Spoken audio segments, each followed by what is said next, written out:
Air Marshal Salim Arshad, President Royal Aeronautical Society Pakistan Division, distinguished ladies and gentlemen, Assalamu alaikum. My name is Atiba Ghazal. I am a member of Royal Aeronautical Society, chair of Women in Aviation Group of Pakistan Division, and by profession I am an aircraft maintenance engineer. Before we start today's lecture, I would request you all to keep your microphones muted until the Q&A session. During the Q&A session, you can unmute yourself and ask the questions from the speaker one by one.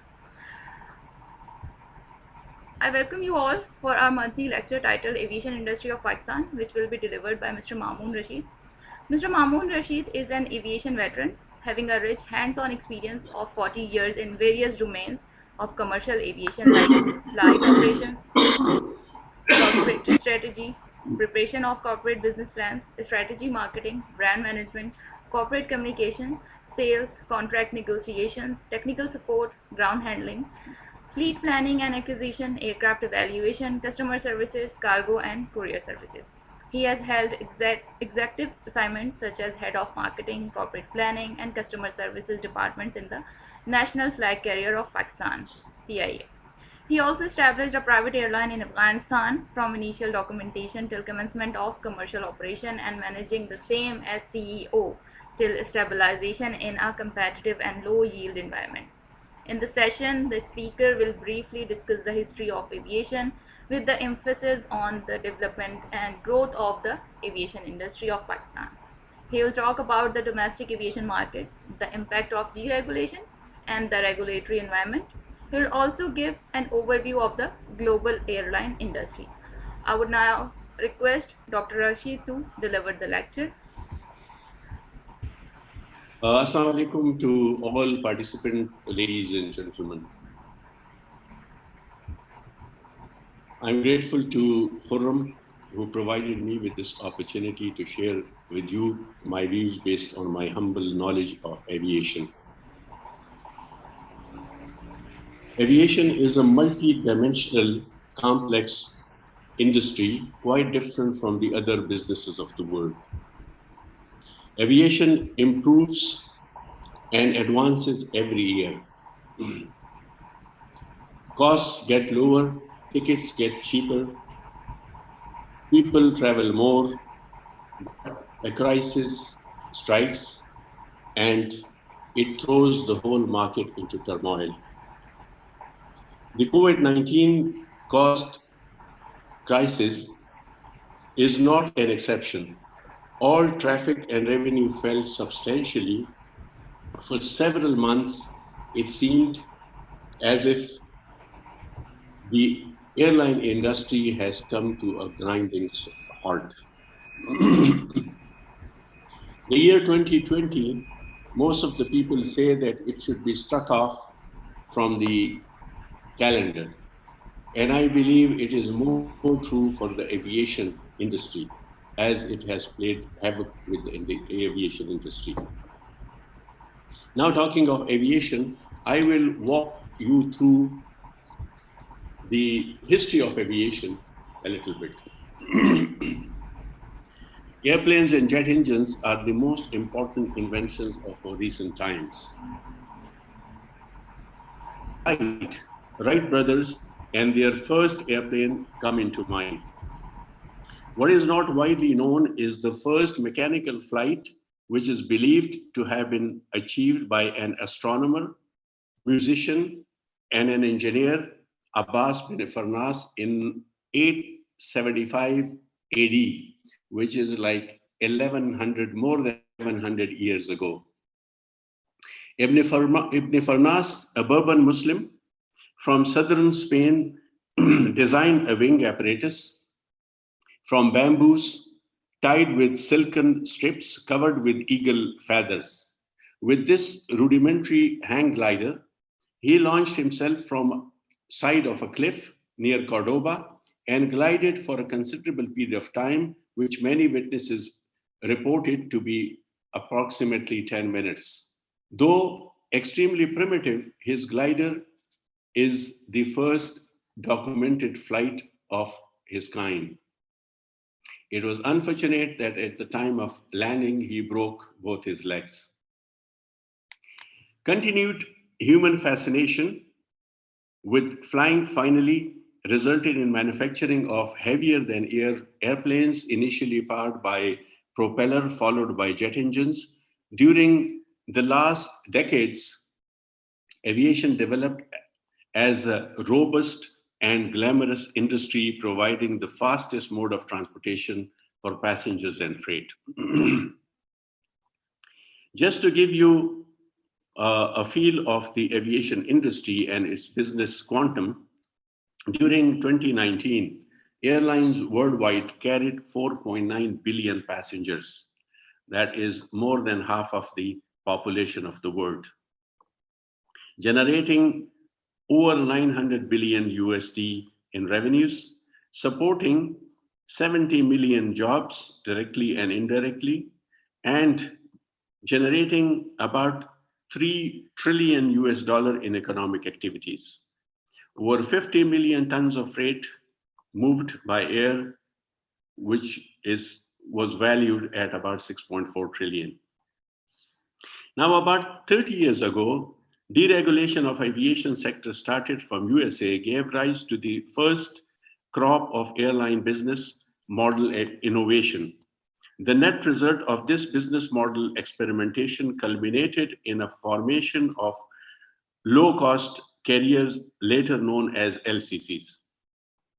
The basic philosophy of LCC is to focus on stimulating new demand with low fare, everyone can fly.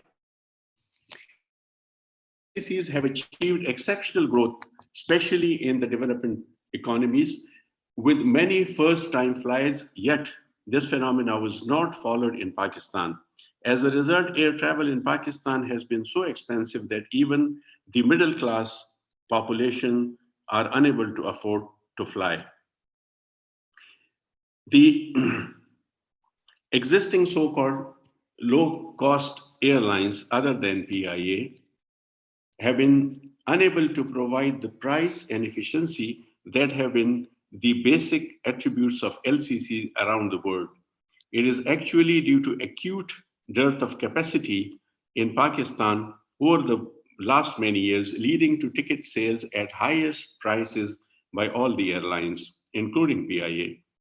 Hence, the airlines were able to maximize profits, but at the same time, limiting air travel to high-end public, thus restricting the expansion of the air travel market to include the middle class. Middle class is generally supposed to be the backbone of economy. The LCCs enabled the middle class to fly more so in the developing countries like our neighbors and in the Latin America, even in Africa. The global airlines industry, I'll just give you an overview of the global airline industry. According to IATA, 2016 was the most lucrative year in history of the airline industry, with global profits reaching US $36 billion, with a return over investment of 9.4%. As I told you, the 2019 revenue, the revenue in 2016 was about 787 billion. 2018, it improved to 871 billion, and the 19 was even higher, which was about 19 billion. Although the profitability had dipped a little bit after the 2016, like in 17, it was about 35 billion, and in 19, it came to almost 30 billion, but the revenue has increased. That means that the low-cost carriers were carrying more passengers at little revenue, but the economic activity developed. Global trade is one of the most important ingredients that drive the air travel growth. And unfortunately, excuse me, you will have to bear with me, I have a bad throat. Unfortunately, in our country, the trade has not developed as it should have, especially in the last few years. and naturally the COVID-19 has played havoc with it, except for textile industry, which is again now booming.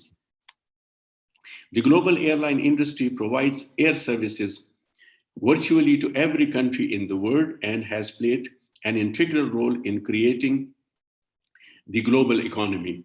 Surprisingly, every player in the chain, that is aircraft and engine manufacturers, airports, travel agents, handling agencies, etc., they turn tidy profits.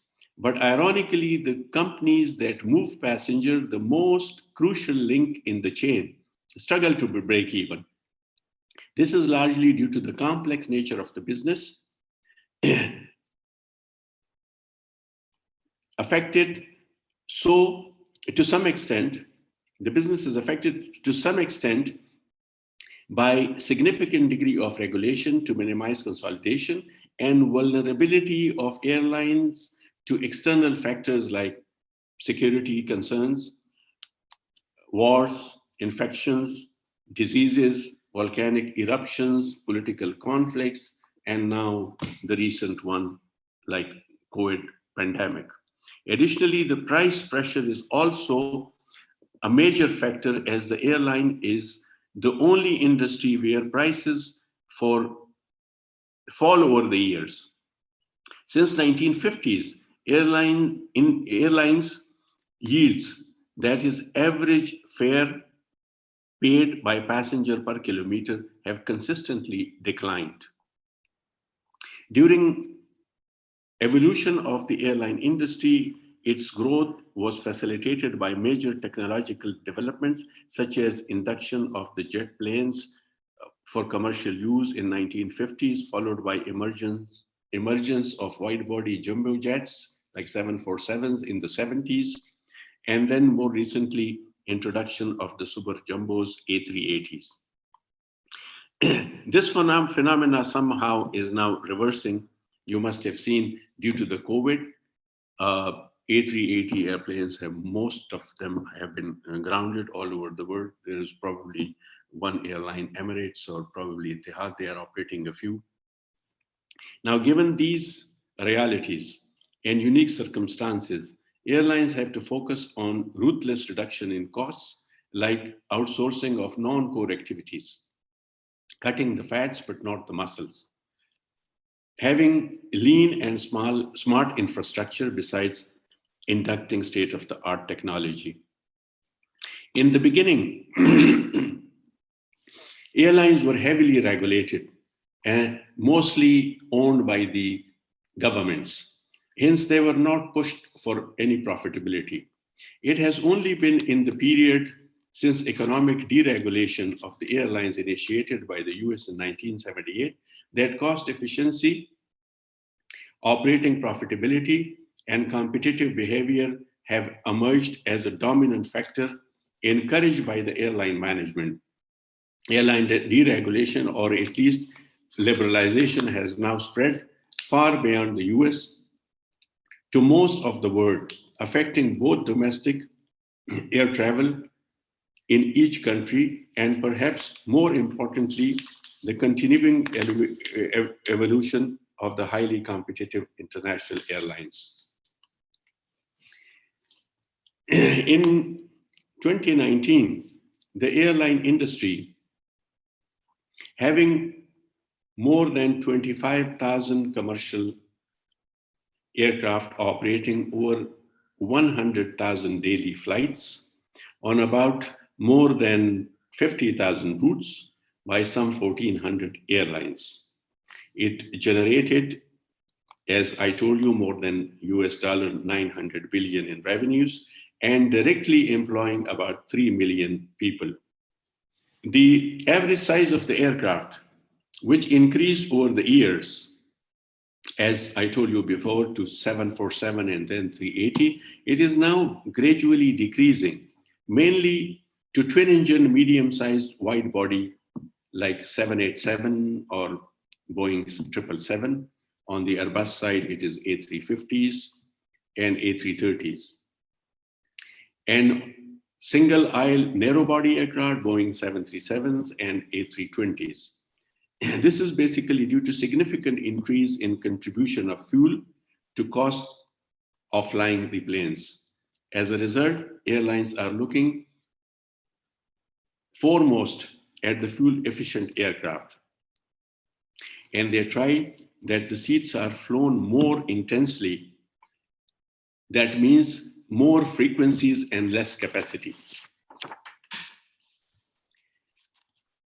Now, this phenomena is also coming to Pakistan. But before that, I'll give you a brief history of aviation industry in Pakistan. Origin of commercial aviation in Pakistan can be traced back to the era when the country had not yet gained independence. It was in 1945 that the country's founder, Muhammad Ali Jinnah, Qaid-e-Azam, envisaged the need of a flag carrier for the prospective country and requested help from affluent businessmen. Mr. M.A. Asfahani from Bengal, honoring his Qaid's directive, came forward and registered Orient Airways in Calcutta in October 1946. Excuse me. The airline obtained license in February 1947 and acquired 3 DC-3 aircraft in May 1947. Independence was declared on August 14, 1947, and Orient Airways started relief operations for the new country. It was first and the only airline in the world owned by a Muslim that flew from 1947 till 1955, offering services on Karachi-Dhaka, Karachi-Lahore-Peshawar, and Karachi-Quetta-Lahore routes.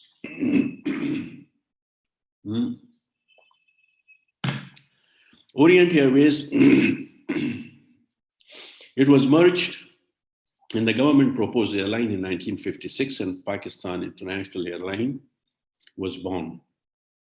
Success story of PIA started when Air Marshal Noor Khan took over in 1959, under whose able stewardship, PIA witnessed rapid growth in 60s and 70s and enjoyed a reputation as an industry leader. However, in the 80s, the airline suffered due to lack of professional leadership who did not invest in new aircraft and support equipment, and lost market share to the newly international airlines in the region. The 90s was the period of rapid decline for PIA with aging fleet, drastic deterioration in service standards, and highly unionized staff being the major contributors. Open sky policy adopted by the government in 1988 added to PIA's problems, resulting in accumulating debts. PIA's operational fleet reduced to over a dozen aircraft only, and the airline existence became doubtful when the union brought its operation to a grinding halt. The government came to its rescue and invested in renewing its fleet, besides financial support for routine disbursements. This phenomena still continues. The COVID-19 pandemic and the IASA ban on PIA has restricted the airline to domestic services and regional services like Middle East, Saudi Arabia. The only country which still allows PIA to fly is Canada. PIA is having direct flights to Toronto. The China is also allowing PIA to fly, but because of the COVID, the number of passengers or the potential passengers are so low that their flights have been reduced to probably less than 50%. So it remains to be seen.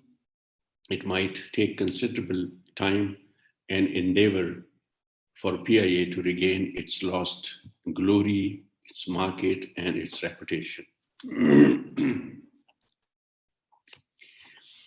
Now, having a look at the deregulation of the airline industry in Pakistan.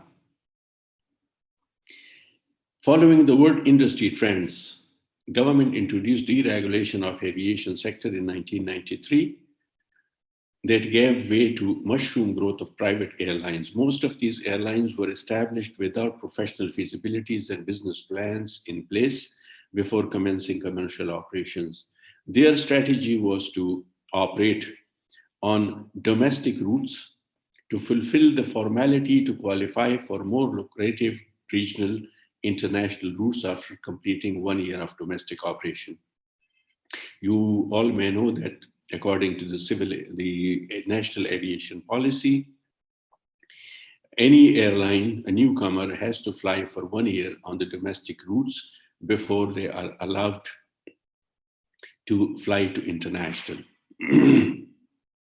Although those airlines succeeded in obtaining the rights to operate on some regional routes, yet none of them could establish themselves as serious contenders to compete with PIA or other international airlines serving Pakistan market. As a result of their entry in international market, the fares on such routes hit rock bottom, thereby diluting PIA revenues on these otherwise profit-making routes.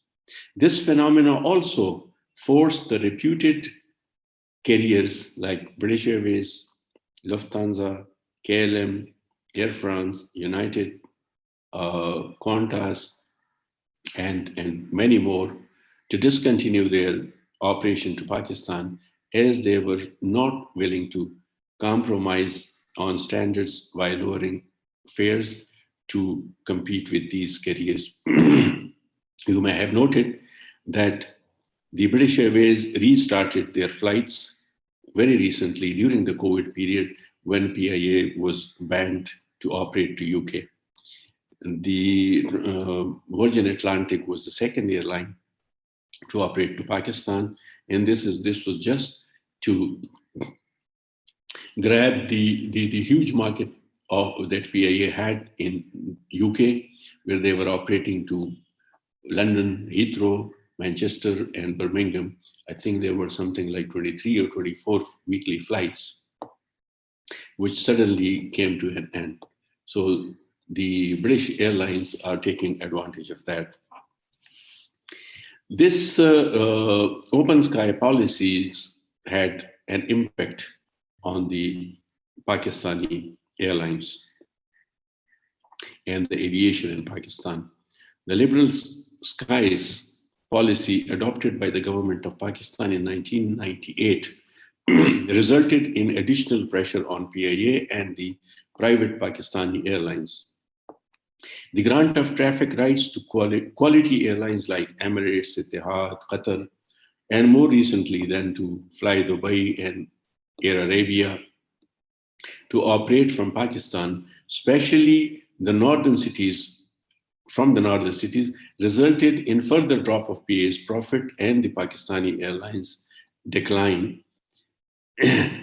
This also decreased the domestic traffic as passengers did not have to travel to Karachi to connect to international flights by Emirates, Etihad, and the likes who were initially flying only to Karachi.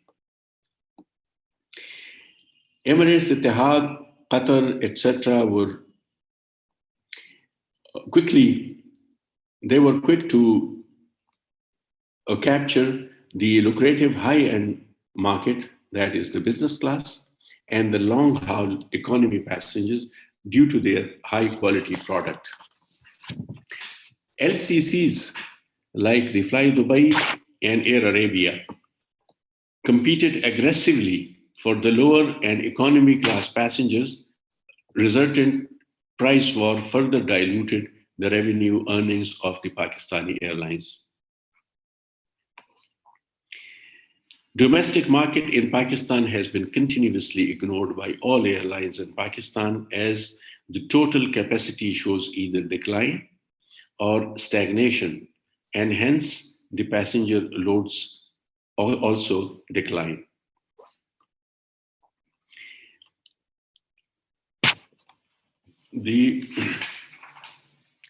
Now coming to the airlines in Pakistan, we will just have a look at the performance of each airline.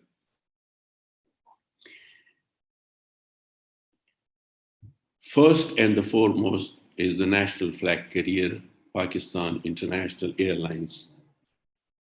Once dominant player in the domestic market, has not been able to maintain its capacity, mainly due to replacement of high capacity wide body with lower capacity narrow body aircraft.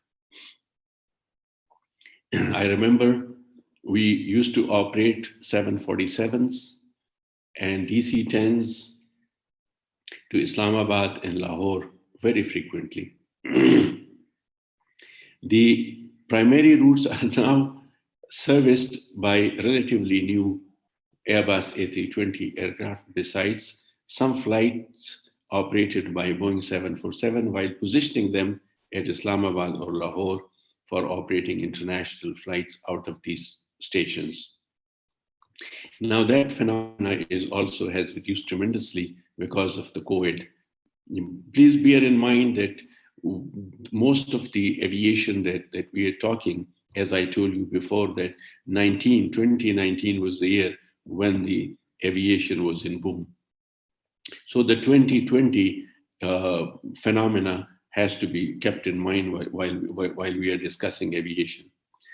PIA has not been able to overcome their gradual deteriorated services, maintenance standards due to highly unionized staff, and passenger dissatisfaction has increased, especially as an aftermath of the crashes of ATR in Havelia and then the A303 crash of A320 aircraft at Karachi. This was very unfortunate, and lots of lives were lost. And the ban which came from the IASA and then the UK aviation agencies, you all know, was a result of our own doing. It is for sure that the maintenance standards of PIA needed improvement, and for that reason, IASA was looking into it, but the crash was like fuel on fire, which accelerated the ban on the airlines flights to Europe and USA and UK. However, PIA has been still had the largest market share, mainly due to its dominant position and extended domestic network, despite astronomically high prices before a year or so. Recently, they have reduced prices to attract people. And one thing I must mention here, that the unions have been taken care of by the present management. The whole credit goes to Air Marshal Arshad Malik, who has done a tremendous job by taming the unions and asking them to do the welfare. Most of the associations in PIA, union is only one, which is known as CBA. CBA is the only union, the collective bargaining agent, comprising of staff from pay group 1 to 4. This is actually the labor union. The rest of them, there are many in PIA, they are welfare associations. They are not supposed to bargain with the government. They are not supposed to go on strike. It is not their forte. No, it doesn't happen anywhere in the world.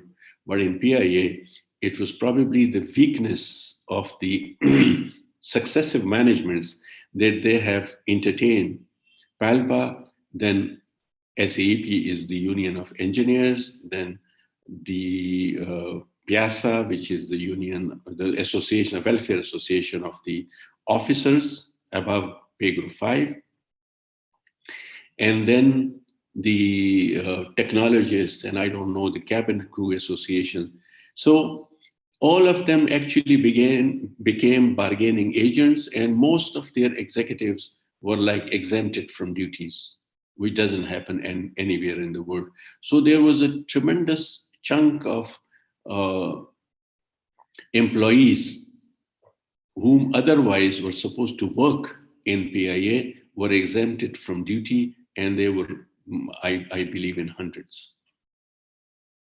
So let's hope the present government, they claim that they are following the footsteps of Air Marshal Noor Khan and trying to bring the lost glory back to our national flag carrier.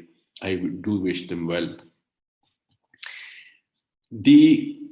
Another airline which was at one time dubbed as the second flag carrier of Pakistan was Shaheen Air International. It was owned and founded by a PAF Shaheen Foundation, but it went through a number of management changes since its inception, with quite interesting roller coaster history of operation.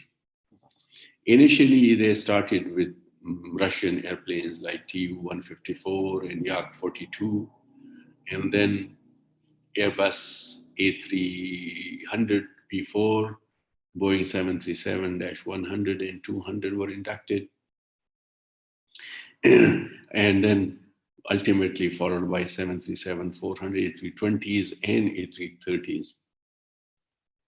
It shut operation several times. The previous owner who bought airline from the Air Force, Khalid Sabai, he became the chief executive of the airline, and he brought relative stability to the airline and embarked upon expanding its network by adding A320s and A330s in its fleet. After his demise, new management took over, his children, the control of the airline who have had no aviation experience. Senior officials could not reconcile with the new owners and parted ways with the airline.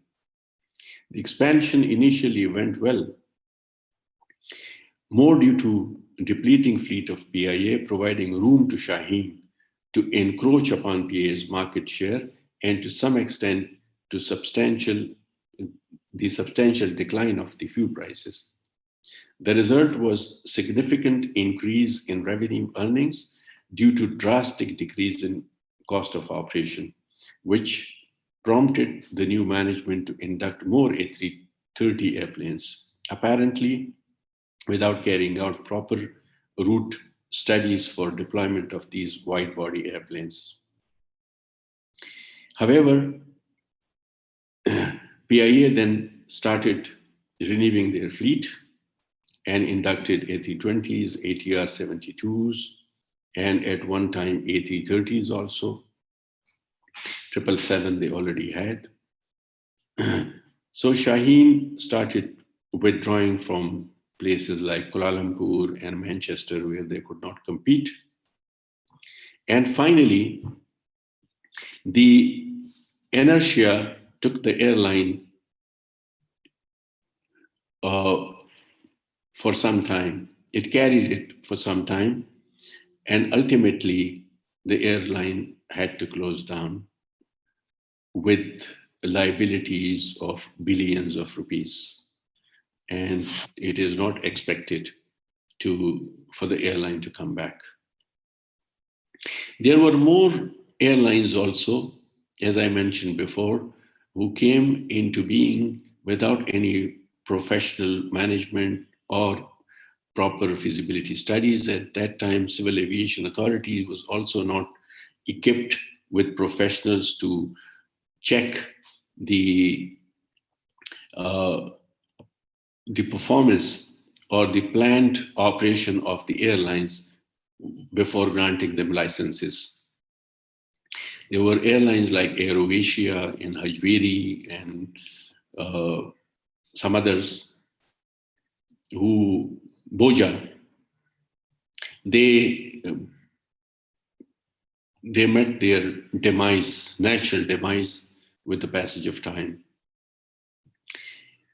Another airline, which was established in 2003 and commenced its operation in 2004 with great fanfare by bringing in 3 brand new A320 airplanes offering initial services to Lahore, Islamabad from Karachi, was AirBlue.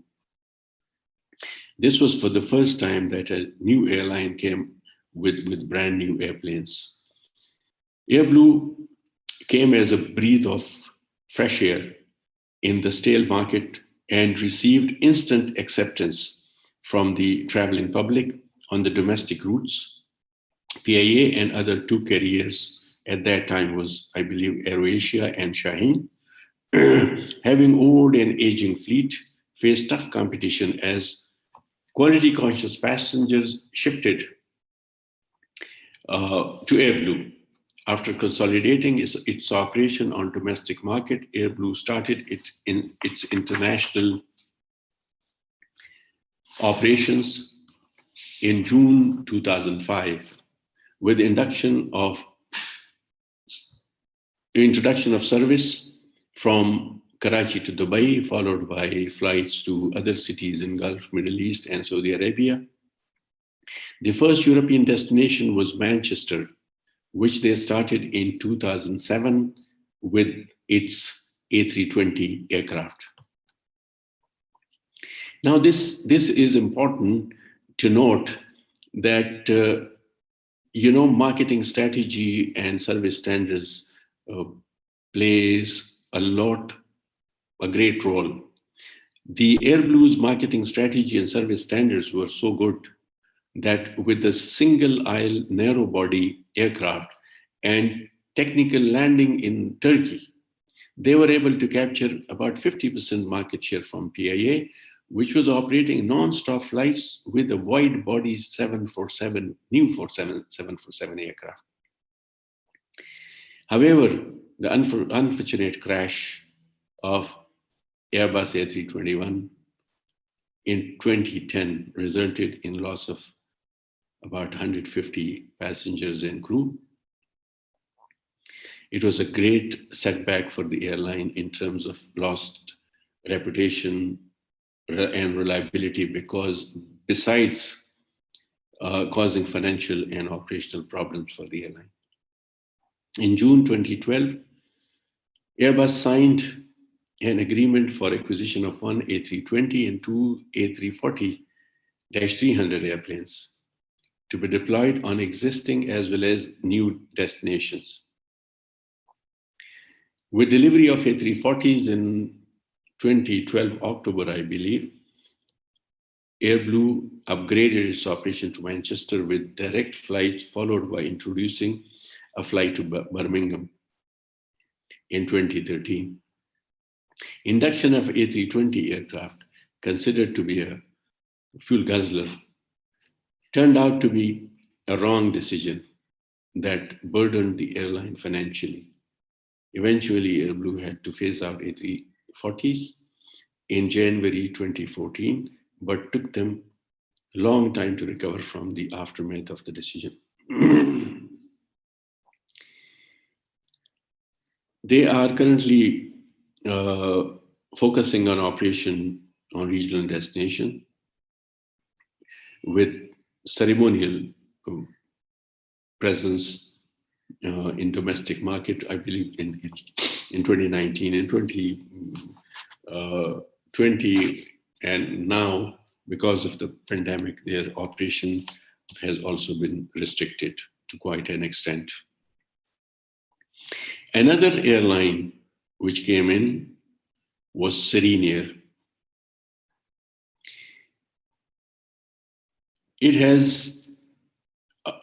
had a fleet. Initially, they started with a fleet of Boeing 737 NGs. That is the new generation Dash 800 aircraft. Started operating to 7 destinations, including Lahore, Karachi, Quetta, Peshawar, Skardun, Faisalabad. One of the aircraft was brand new at the time of induction, and the other two were a few years older, but still they were keeping them in a very, very tidy shape. Serene Air initially captured about 15% of the domestic market and started very well, because at that time, the domestic market, there was a dearth of capacity, and they provided that capacity. And people remember that not only AirBlue, the rest of the airlines were also selling one-way ticket between Karachi, Lahore, or Karachi, Islamabad at, about 30,000 rupees. They also suffered a few setbacks. One of the aircraft was hit by a tractor or a tug master on the ground in Islamabad, and it had to be grounded for a very long time. Most of the top management of the Serene is coming from the prestigious institution of Pakistan Air Force. Initial performance of any airline is generally because of the enthusiasm of passengers to try a new entrant. However, their sustainability squarely depends on their strategies to develop and retain the market, which in case of Serene or the other newly launched aircraft, Air Sial, remains to be seen. There was another airline also, which was established which is currently suspended. It was established in 2010. Right from its inception, Air Indus was the name of the airline, became center of controversies about its ownership. Although all those stories were baseless, yet it had negative repercussions, preventing the new entrant airline to generate any curiosity in the marketplace. Passengers' choice, taking Air Indus, was purely for their rock bottom fares when they started operating in 2013 with age-old 737-300 airplanes. The owner of the airline, also holding the executive position of CEO, had absolutely no experience of the airline industry. Old vintage airplanes and failure on part of the management to steer the affairs of the airline professionally resulted in closure of their operations in July 2015. At the time of their closure, I think Air Indus was operating 3 Boeing 737 aircraft serving 8 destinations in Pakistan. And it is highly unlikely that Air Indus might resume their operations due to financial constraints and litigation. However, they did leave a void at that time in the domestic passenger market, as they were able to carry over 1 million passengers during less than 2 years of operation, despite their adverse reputation and old fleet. This proves that Pakistan domestic market has always been very short of the airplane seats or capacity that we call it in the aviation terms. Now, I believe we talked about deregulation as well, but the regulatory environment in Pakistan also needs a little bit of attention. the national aviation policy was launched in 2015. And according to that policy, a major impediment in growth of air travel is unjustified taxes and duties, which hamper investment and does not yield any significant revenues for the government. It emphasizes that rationalization of taxes and duties shall help attract business, thus resulting in growth of industry and ensuing benefits to the users. Higher taxes and duties on aviation sector negatively impact transport activities in the country, in any country, in fact, which in turn adversely affect GDP and employment according to the policy. Therefore, taxes were to be restructured and simplified according to the best international practices. However, Pakistan domestic airline tickets have been the most heavily taxed in the world, probably, contrary to the aviation policy preamble emphasizing that growth of the air travel is inversely proportional to the taxes on the air tickets. While elaborating on the philosophy,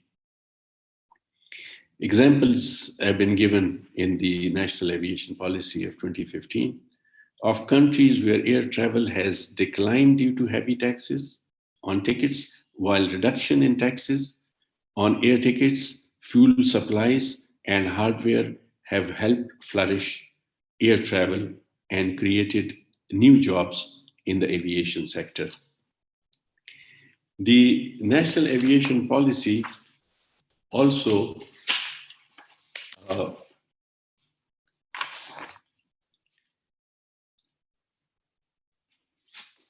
it was formulated with the objective to develop a safe, secure, and efficient air transportation structure with emphasis to create an environment to foster economic activity through innovative and dynamically strategic measures.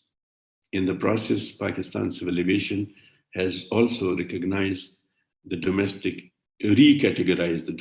airports, have divided into trunk routes and primary routes and secondary routes and socio-economic routes.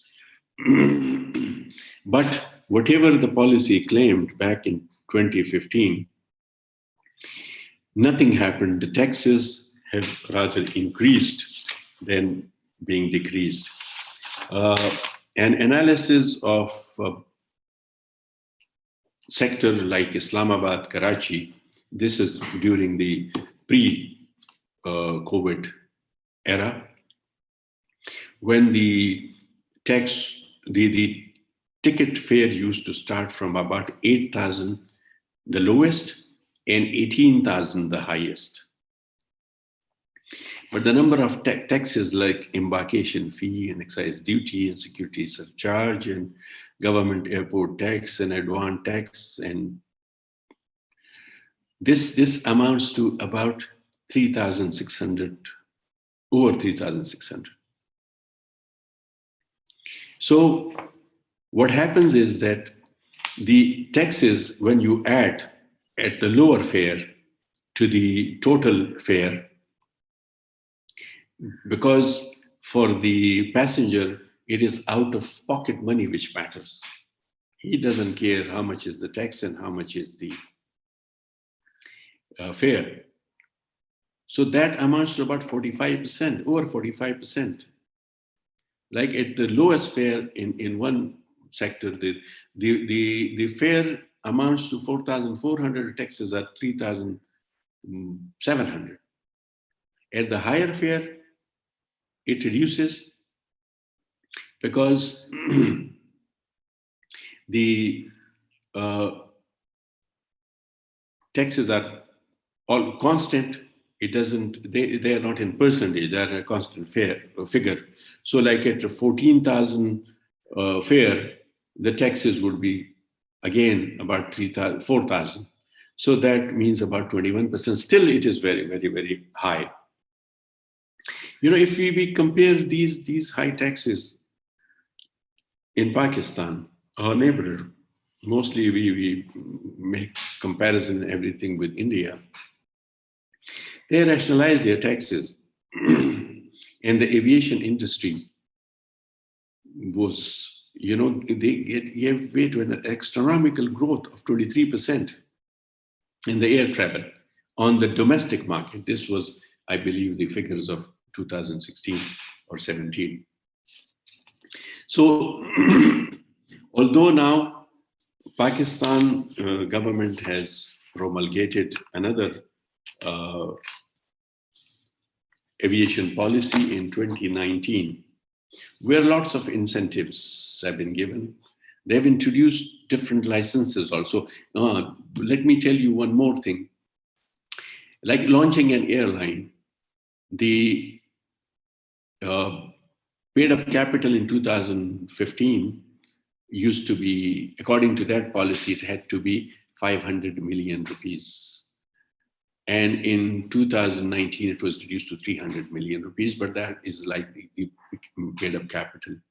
The security deposit, which used to be 100 million, 50 million in cash and 50 million as a bank guarantee.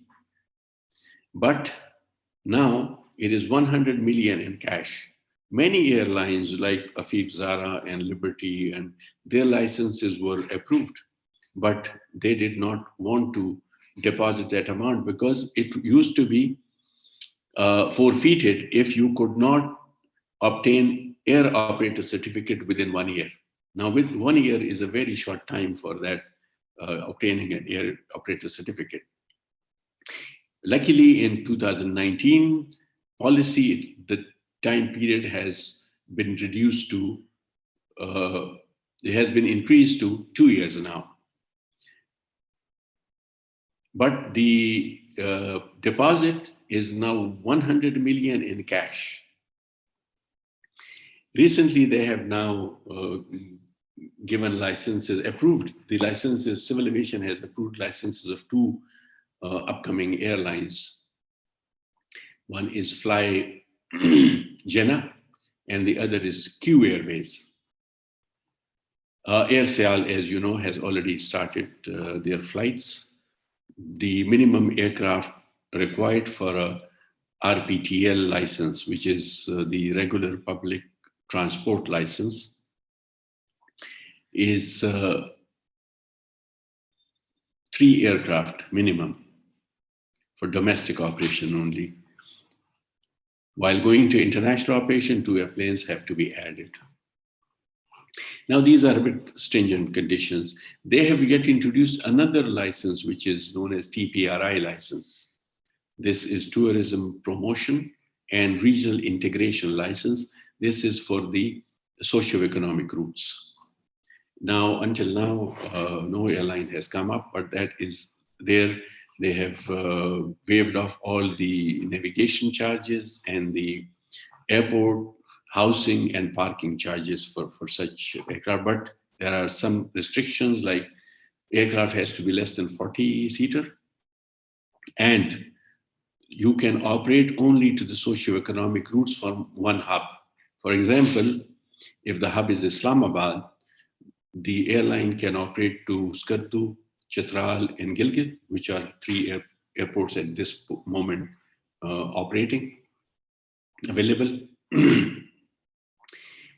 This TPRI airline cannot fly between the 2 trunk routes, like from Islamabad to Lahore, where it will not be allowed. So there are certain restrictions, but there are some concessions as well. Taxes have been abolished on the airplanes and on the related equipment as well. So I believe we have covered most of the, I believe all of the topics that were given to you. One thing just I wanted to tell you, and the last, excuse me.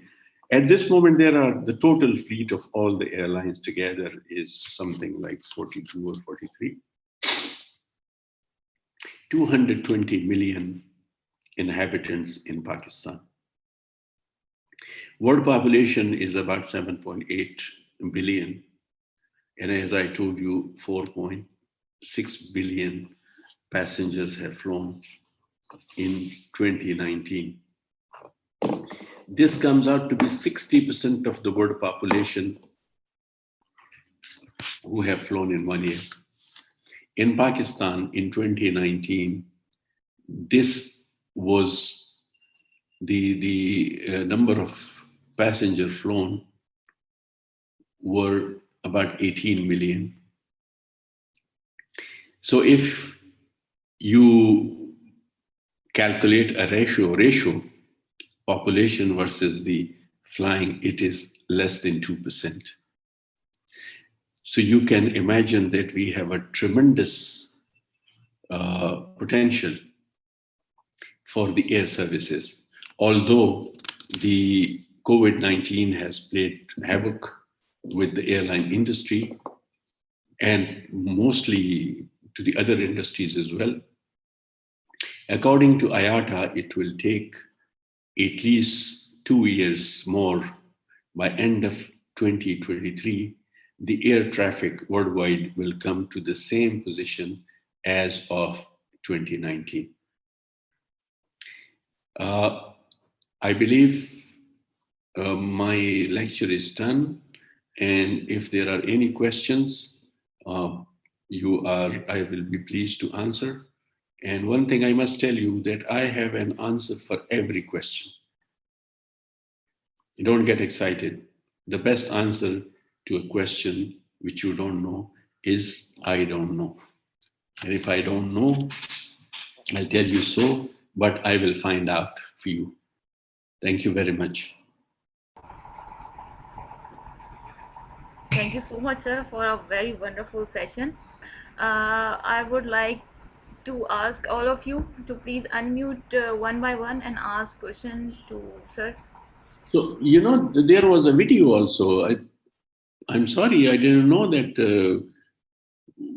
I believe I can see you, Tahira, but I can't see the others.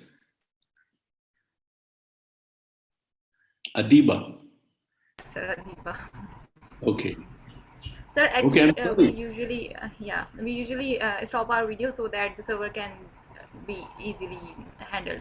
So I would request you all to please unmute yourself one by one and ask your questions you do have. So we do have a couple of questions in the chat box. Meanwhile, people get prepared. Sir, the first question is from. Okay, Miss Tahira has raised her hand. Ma'am, please unmute yourself.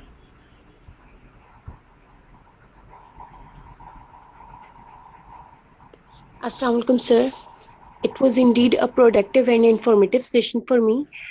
Sir, if we consider the current situation, so accordingly, I want to ask that will the aviation industry recover from the pandemic, and which specific strategies airline will need to use to cope up with the loss? Thank you, sir. The airline industry basically is a very robust industry. The recent, whether it is man-made disasters or natural disasters, it affects the airline industry in the first place. Like if you remember 9/11 in 2001, now it happened in the United States of America, right? That is one continent, and all the other continents, that's half of, one of the two continents in the America. One is north and the other is south. It affected aviation all over the world. And the losses of the industry, it recovered in 2 years, rather 1.5 years. By end of 2003, the airline industry became profitable. It made losses in 2001, during 2002. Therefore, like volcanic ashes, and SARS pandemic was there, it affected the airline industry a lot. This will also, it will take, but this is a very, very specific kind of a pandemic where you look at the human side of it. Whenever me and my wife, we got infected with COVID, right? Now, both of us are more than 60 years old, and we are living here, and we have just one daughter. And our daughter lives in Sacramento, and she is an epidemiologist working for the state of California. This is her subject. We did not tell her. And somehow, after about 2 weeks, she came to know about it from somewhere, and she was furious. And she said, "I'm coming."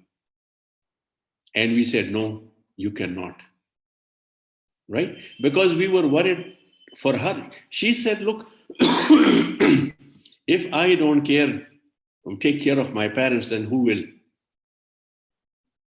Similarly, parents, their children get affected, and parents want to go to the children, and they say, "No, you don't have to come." So this is something which is extremely unusual. Never ever heard of this, that it is so contagious. Anybody who is infected can infect the other person. So it keeps people apart. Now that it's your question, that when and how, strategy, you cannot formulate any strategy except for the vaccination. Now that the vaccination has started, and in many countries, like probably Israel is on the top, they have vaccinated 70% of their people. The airlines have also, now that day I was listening to the IATA chief, and he was saying we would be issuing a passport, which will be a green passport for those people who are vaccinated and they can travel. They can show their passport and they can travel.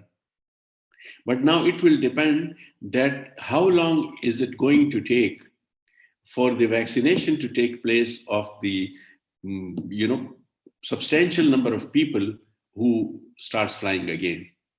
So according to many, I heard Al-Bakr, Qatar Airways chief, the IATA, and all those are of the view that it might take 2 years. 2023 would be a year when the airline industry will come back to the position of 2019.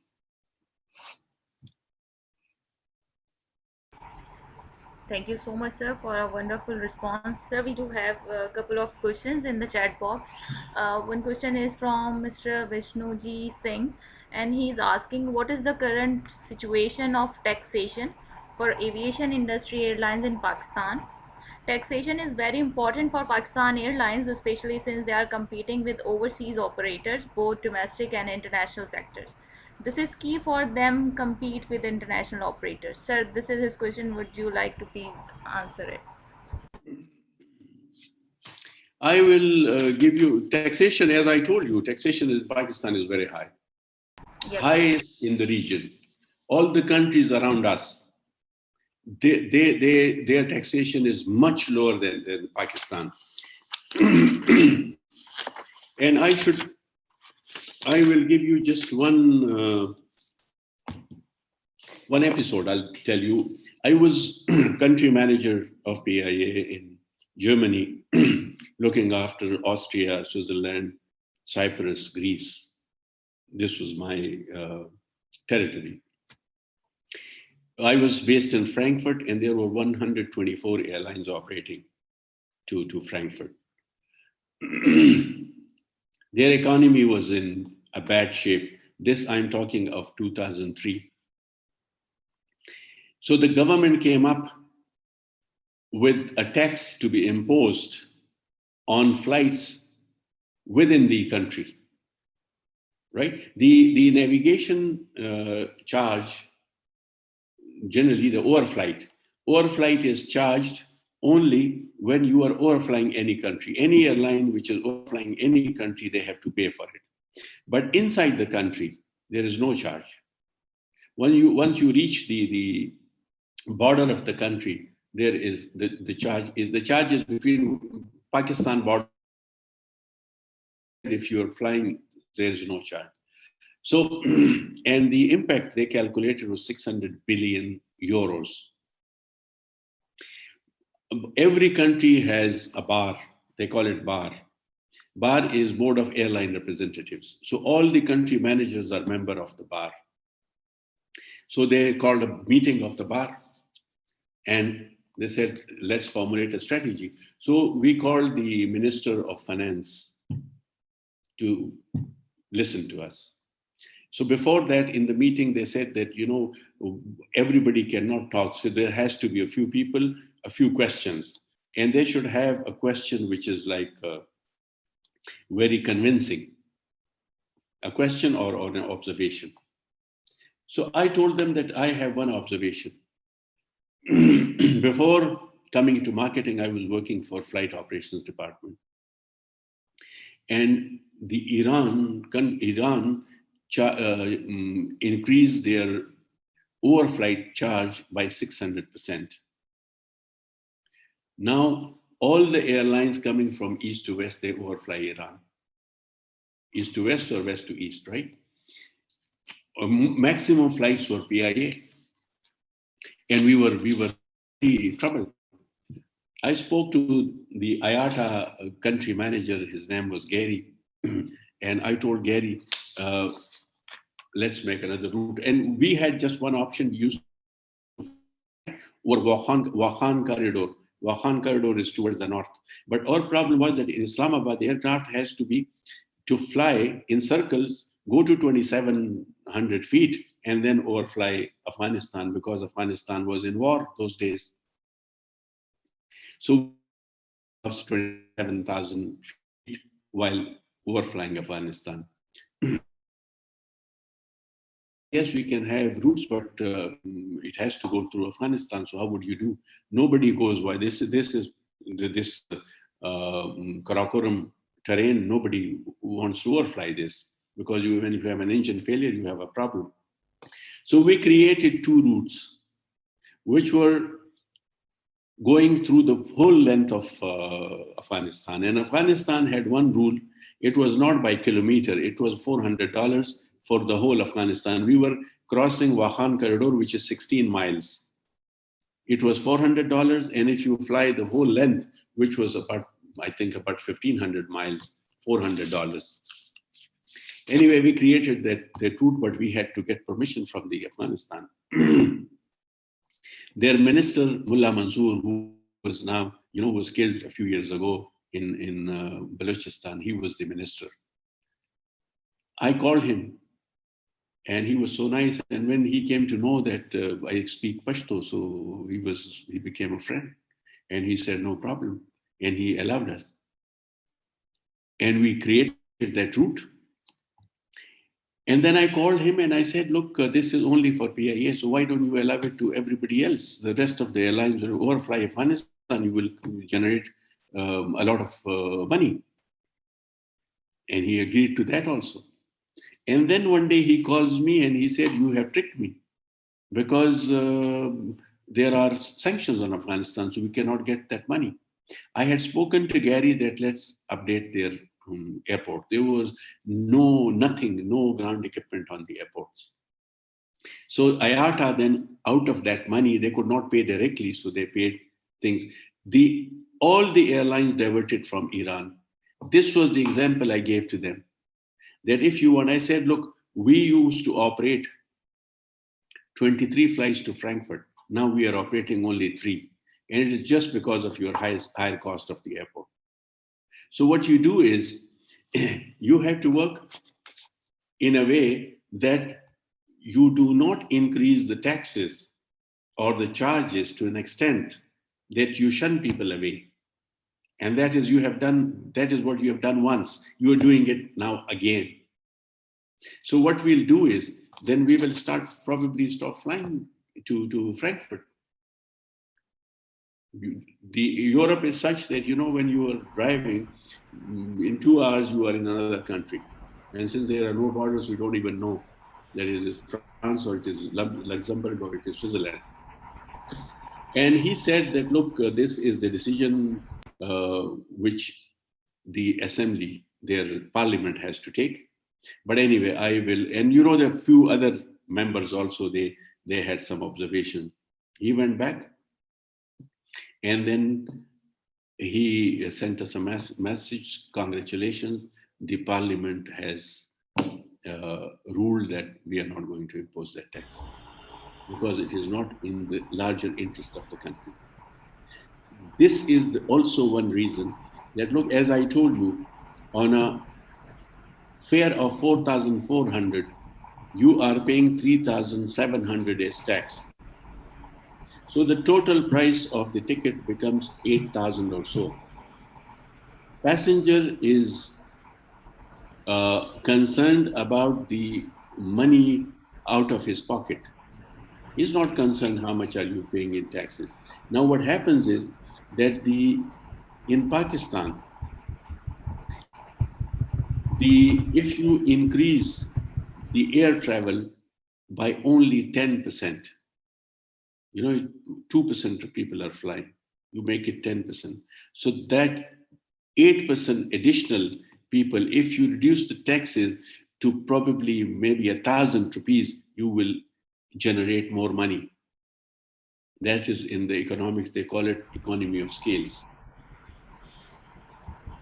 So taxes in Pakistan are very high. Unfortunately, there's no forum. All the airlines, they can form a team and they can go to the government or to the finance minister and tell them that, what do you generate out of this? Nothing. What is the total income that you are generating? It is probably peanuts, but you are restricting people to fly. So that is why the aviation industry is not developing in Pakistan. That is one of the reasons. I hope I answered the question. Yes, sir. Thank you so much. Sir, we do have a question from Mr. Abdul Rahman. Abdul Rahman, can you please unmute yourself and ask the question? We do have a couple of questions in chat box as well. Abdul Rahman. Amir Hamza is raising his hand as well. Hamza, can you please unmute yourself and ask? Assalamu alaikum everyone. This is Amir Hamza Khan, and my question to you is that, sir, how do you see the future of aviation industry in Pakistan? And if a fresh engineer is willing to join airline industry, so will it be better for him as compared to other industries? Thank you.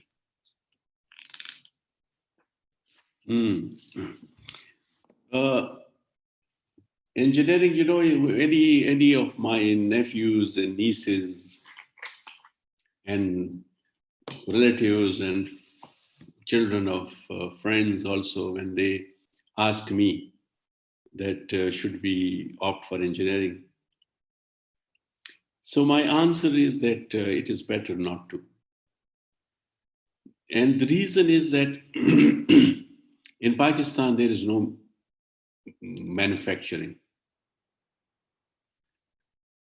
So engineers, the best they do is designing and production.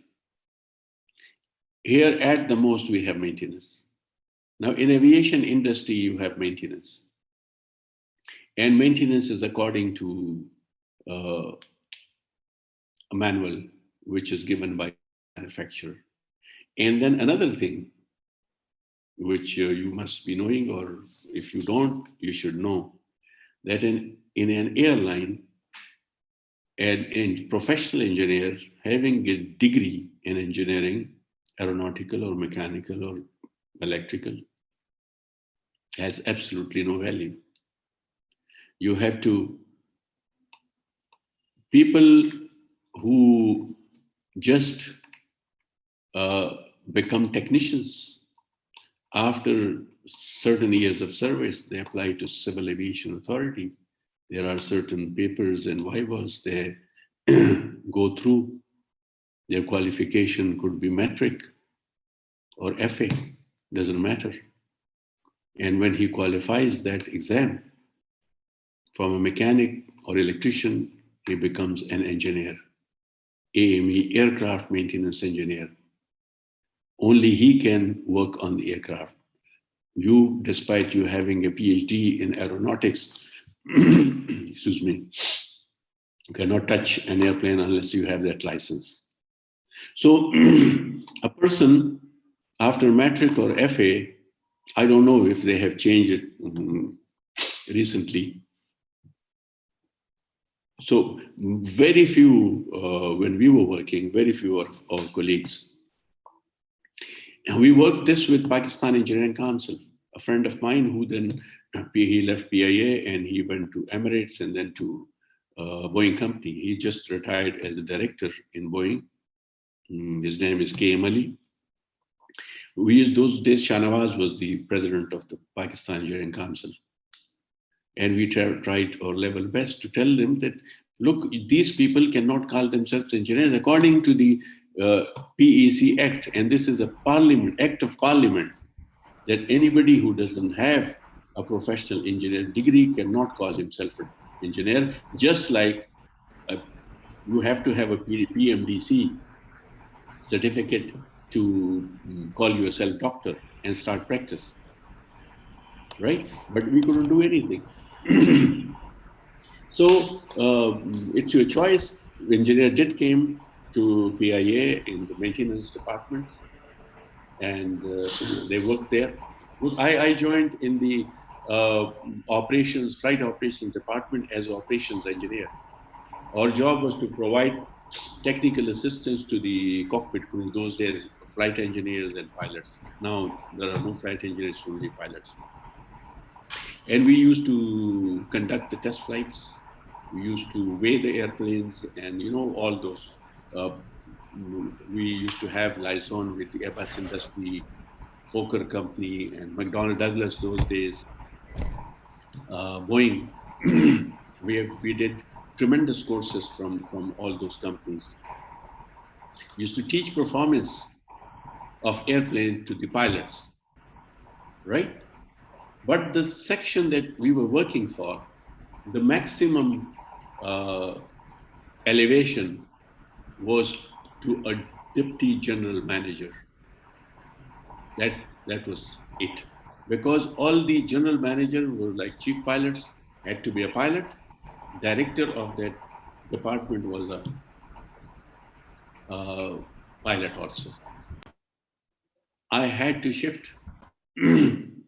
When I went to marketing department, I first went to corporate planning, then I went to marketing. And in marketing, as the luck would have it, probably aap keh sakte hain, do main kana raja, I became the director of marketing department with an engineering degree and absolutely no degree in the marketing, except for one course in LAMS. That I did after I was in the marketing department. I was a country manager there. I was general manager in almost every department, corporate, the market planning, and the cargo division, and the passenger sales, the synth sales, and all this, and then became a director of marketing as well, along with another department which is corporate planning. So engineering, I don't discourage you, but this is the fact of life. Thank you so much, sir, for wonderfully elaborating it. We do have a couple of questions, but we are running short of time, so we'll just ask it quickly. Sir, there is another question from Mr. Khurram Warsi, and he's asking the same question. In your point of view, what do you think the future of aviation in Pakistan is, and why aviation in Pakistan has not grown as much as it should be? Actually, as in the lecture also we discussed that this is a very volatile, it's a very risky kind of a business, right? During the last 2 years, I must have made something like 20 business plans for various people who were interested to launch an airline. And somehow they abandoned. One very big business house, we obtained a license for them, and we started working on air operator certificate, and they backed out. And it was a loss of something like 140 million rupees to them. The 100 million rupees security deposit was forfeited by the Civil Aviation Authority despite our many requests, but they said, no, this is the route. So one is this stringent regulations, bureaucratic, channels. It took us 4 months for the security clearance of the directors of that company, because it goes to every security agency. There are something like 11 agencies, and you don't even know where your file lies. So these are the impediments. Then the investment is not that much. You will be surprised that people here in Islamabad, they buy a house for about 50 crores, right? Now, if there are 7 or 8 houses, and in those 50 crore house, probably 2 people are living, their children are mostly abroad. They have a few servants and their parents are living there, right? If 7 or 8 houses can make an airline in Pakistan, unless we have more airlines, there will be more competition. Travel is something which we say that you put in more capacity, more people will start flying. You reduce capacity, people will stop flying. And there was a study conducted by AOG. AOG is the aviation, very, very old aviation company which prints the schedules of the airlines. There is an AOG directory. They studied the market, PIA market, 10 years study. And the crux of the study, I had that somewhere. The final result of the study that they achieved was that, when PIA was the only airline flying, right? It had more capacity than all the airlines of today, or maybe a few years ago. Okay. Yeah, I'm just giving you a few figures if you have time. Total passenger flown in 1980 were 3.5 million, right? 1990, in 10 years, 6.8 million. And now this is only PIA. No other airlines came up at that time. 1992, 7.5 million, right? Deregulation in 1992, private carriers came in, it became 8 million. The highest ever from 93 to 98 in 5 years, it was 9 million, right? Now, all the airlines, most of them just went away. In 2001, there was a lot of, the international passengers reduced a lot. So in 2001, it was 5 million. Again, this is the figure of, let's say, 1985. After so many years, it became 5 million. 2003 to 17, this was 6 to 7 million. Now, the 10-year study of PIA, there was a growth from 2008 to 2011, more capacity was inducted by PIA. And excuse me, 2011, 8.9 million people flew with PIA only. Now this is no other airlines is included. What happened? 2012 to 2014, PIA's performance was at the lowest. Lowest because they grounded A310s. We used to have 12 A310s, and the A310 capacity was 200 passengers. 12 of them were grounded. Then replacement, there was no replacement in time. Then there was a security situation also in Pakistan in 12 and 13. So all because of all those economic challenges, from 8.9 million, it came to 5.8 million. Now again, when aircraft were added, 2015 to 17, 7.8 million. See, this is what is the, when you add capacity, the number of passengers flown, they increase by millions. You reduce capacity. PIA at that time was operating 747s, 6 of them, more than 400 capacity, 4 of DC-10s, 300 capacity. A300 before, at one time we had 13. The capacity was 260 or 270, right? Now, all of a sudden, what happened, all those airplanes go. 777 is the only wide body which has got capacity from 310 to 393. And PIA has about 12 of them. The rest of them, A320s, 150, 160 capacity. Or ATRs, 42 and 60 passengers. That's it.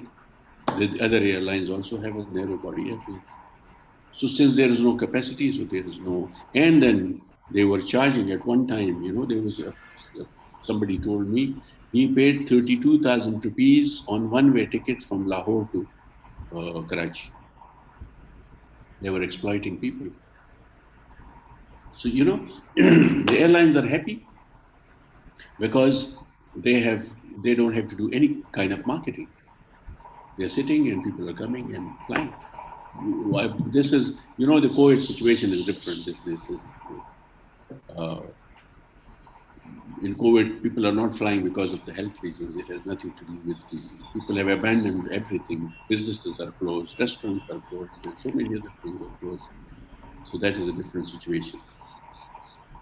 So unless there is more capacity, people have to come up. Now let's hope these two airlines, which I told you, one is Fly Jinnah, the other is Q Airways. There's a third one also. They also want to come in. So let's hope that you have more airlines, you have more seats available, price will come. The LCC, look, it was exactly the same situation before 1978 in the United States and Europe. They were charging hell of money. Southwest was the first airline. It was in, they established airline in 1967. They could not fly until 1971. The president, so much, sir. The founder of that aircraft, Herbert Kelleher, it took him about 4 years to fight cases since he was a lawyer himself.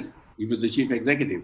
He was a lawyer, fight cases with the big fishes like United and Pan Am, not Pan Am, the other American, to start flying. They were not allowing them. And he started flying, $15 and $17 and $13 a ticket.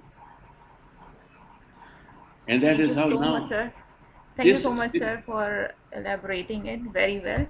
So sorry, we are running short of time and we cannot take further questions. Thank you everyone for joining us and attending this lecture. If you have any query, please connect with us. You can see the details, and we are having substantial discounts on our membership. If you do have any query, please get connected with us via email or via Facebook page. Pakistan division is offering substantial discounts on membership. Take care. Thank you so much, sir, for giving a wonderful lecture and explaining it very elaborately. You're most welcome anytime. Thank you, sir. Allah Hafiz. Allah Hafiz.